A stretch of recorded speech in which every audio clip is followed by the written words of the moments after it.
Welcome to Pluckley, a quiet Kent village with a dark reputation. With 12 confirmed ghosts, Pluckley is officially the most haunted village in England. But is it all real? Or is it just clever tourism trick? We're here to find out.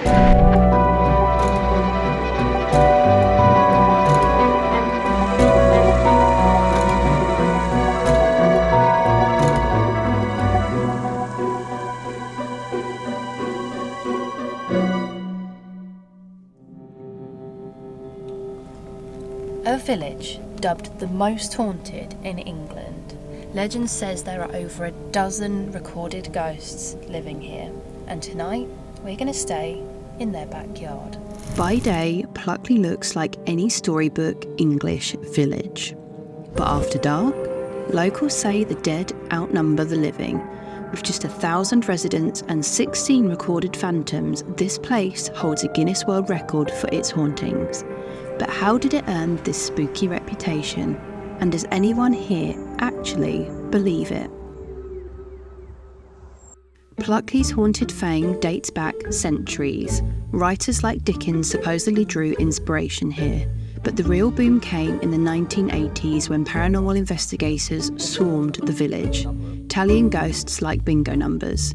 This has got undoubtedly the most haunted village in England. The Black Horse Inn, built in the 1400s and allegedly home to a mischievous poltergeist. Fright Corner, where the ghost of the highwayman met a brutal end.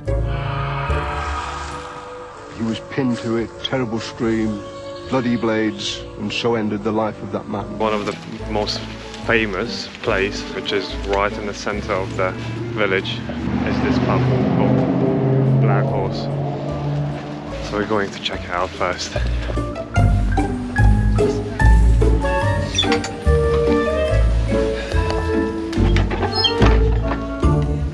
It turns out there have been reports of mischievous poltergeist that moves objects, hides keys, and has also been known to throw glasses from shelves. First impressions, doesn't feel very creepy at all. I don't know. I think it's got the potential. If you were here on your own, it was dead quiet, I bet you'd hear some things. This pub has been very well known for like paranormal activity, the point where there's like glasses that move on the bar, and apparently like the sound of different footsteps in here. We don't get that vibe at the moment, but I can imagine it being quite creepy at night. My suspicion is that mischievous poltergeist might be a sausage dog. Little Winnie. I mean, she's cute. If she's not stealing keys, she's definitely stealing food. Go, Winnie.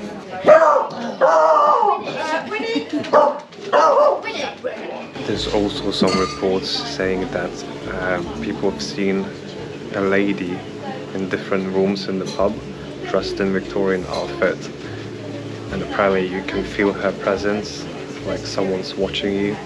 Was it Winnie? Sausage dog. It could be Vinny. Yeah. So the next very popular place is St Nicolas Church, which is literally next door to the pub. It's starting to get dark now as well, so we might get a bit of a weird vibe in the church. Thank you. Hold on. Once you leave the Black Horse, the St Nicolas Church is literally Its neighbour. the neighbour, yeah. St Nicolas Church is just around the corner from the Black Horse Inn, and it too holds some spooky history. This church has one of the most famous ghost sightings in Pluckley, the Red Lady. Or Lady Daring. Yeah. Is buried here, along with her husband and I think other family members. And there are reports, apparently, of her being seen, like, weeping by her grave. Her grave is right there. She is believed to be a member of the Daring family, buried in the churchyard, often seen weeping by her gravestone, carrying a red rose. And apparently there's another, the White Lady, that she being seen in the church. The feeling inside the church, when you're inside, is very... Like eerie. yeah. In all honesty though, I know lots of people don't believe in like ghosties and spirits, but I genuinely have seen things that I cannot explain. So there's definitely an element of me that thinks and feels like it's real, but it's also a vibe. I don't feel like an uncomfortable vibe I don't here. feel uncomfortable. If there was anything here, I feel like it's quite sad, but not scary. I don't get the vibe that there's something creepy going on. I just think if I saw a lady crying for her husband next to her grave, that's really quite sad. I don't know. And there's more than one report of this as well. It's not just one person and that's it. Multiple people have said to have seen her on the church grounds. I can confirm I don't think she's around right now. Don't start calling her. Obviously, this place feels a bit different when it's starting to get dark. And I can imagine like it would look very creepy when it's like pitch dark, a bit misty and foggy. And I don't know. I also keep thinking that I can see like a little fuzzy vision in my, but I think I've actually just got a smear on my glasses lens. But I keep thinking, oh, what's that? But it's actually following me around, so it's not our friend Lady Daring. She's not about. I wonder what time she's been seen as well, whether there's like a pattern in the times that she's been seen. You would think that you'd see an awful lot in a graveyard because it's literally just where people are put to rest. But you know, when they said that when the soul haven't left The body. It left the body, but it got stuck in this world, not like somewhere. So it's kind of wandering around. Lost. In the in-between. Yeah. Which is why you can't see every single dead person. It's because the ones that you see are the ones that are stuck. That's creepy. Let's get out of here. Quick. Don't like it anymore. I've changed my mind.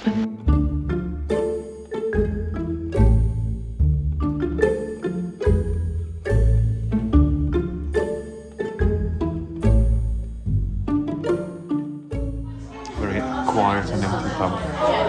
But we're gonna stay here. So we found this pub up on Park tonight, which is literally next to Pluckley. Yeah, it's like 4 miles out from Pluckley, which isn't far at all. The menu looks nice. I think this is going to be the first time that I'm having a pizza now. I think I'm going to have the creamy spinach and wild mushroom tart. So, with this haunted night, hopefully we're going to sleep well. Good luck.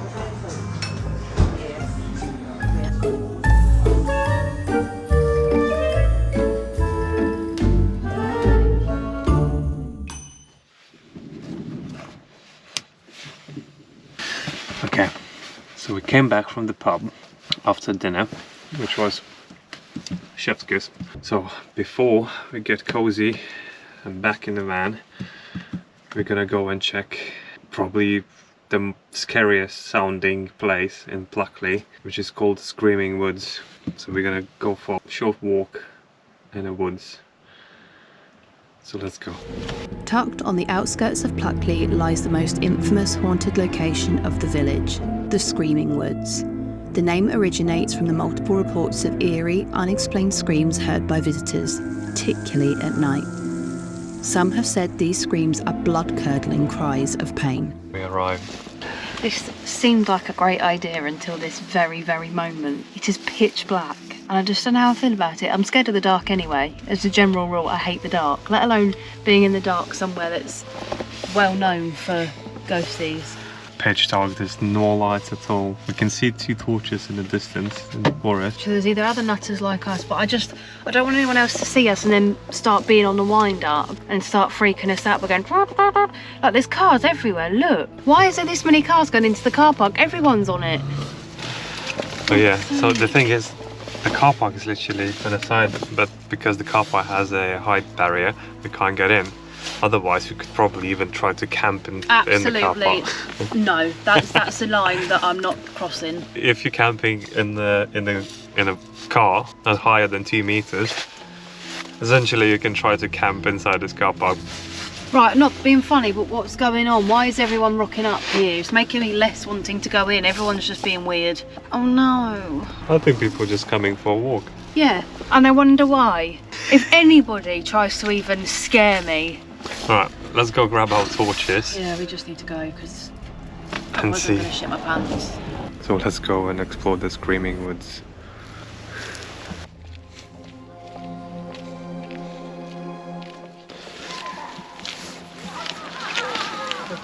I can hear the screams. The thing is, we need to try not to get lost. Hi. Evening. Evening. Right. Right, so I think we actually did come at a good time because the stupid group of people have just left. So. it's funny how, like, obviously we said that we want to find out, is it just some sort of tourist attraction, or is actually...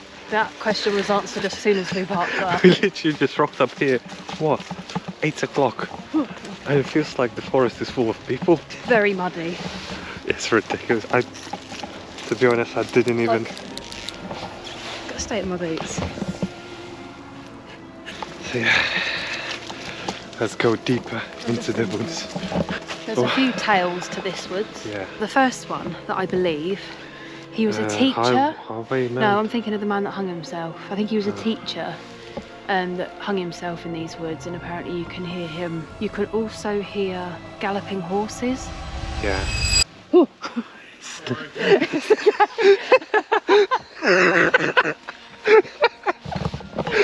That's funny. It was so quiet. Until it wasn't. We were always going to jump out on you, but we chose not to. You said anything you idea? No. No, just people. Just you two. We're trying to do it with no head torches, make it a bit scarier. Braver than me. Shall we turn our lights off? No, absolutely not. Before we got scared by these two lads, we were telling you the known stories about this woods. Another story is that there was a highwayman that was killed in 1800, just around the corner. He was impaled with a sword against an oak tree, wasn't he? Apparently people can hear like really painful screaming as well, like blood curdling. Yeah. And also apparently you can hear the galloping of the horses that used to pull his cart. At the moment we can't hear anything apart from other people screaming. Well, what's the options? We can go there. They're all there. What's there? I would say that if you put me in Blean Woods or Perry Woods at this time of the night, there's going to be an element of fear to it because it's dark. But in terms of like a feeling you get, it sounds really weird, but when I saw what I saw a few years ago, I had a feeling before I saw anything. The sounds weird, but the atmosphere just completely shifted. It wasn't like a scary feeling, but it was definitely a feeling of like, I'm not sure. Whereas here I don't really feel that. And I do truly believe if there's anything like spiritual, you do kind of feel it. As if I was to rate this from 1 to 10, 10 being terrifying and 1 being fine, I'd say 1. On this experience. I thought I'd feel more frightened than I was. I was more frightened of the thought of it being here. I'm like, oh, it's just a dark forest and I've got a torch. I think if you're gonna come back here, we need to come back at midnight or something when it's like dead quiet. Maybe we'll definitely come back, but I would say from a personal point of view, I don't get a feeling of uncertainty here. I felt like just going for a walk in the normal woods. Yeah. For now, that's gonna be a wrap from Screaming Woods, and we're heading back to the van because we don't want it to get soaked.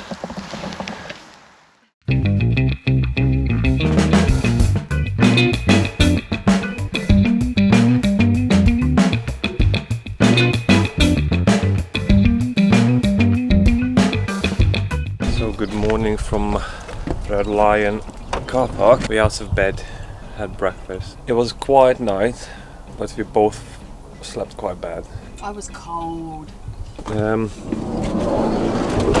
Our Pluckley experience, we would say that it was a bit of a fail. If you think that we should come back and maybe stay in a haunted hotel or something, or go to the woods at the midnight, let us know in the comments. But for now, that's all. So make sure, like, subscribe. I will see you on the next one. Bye!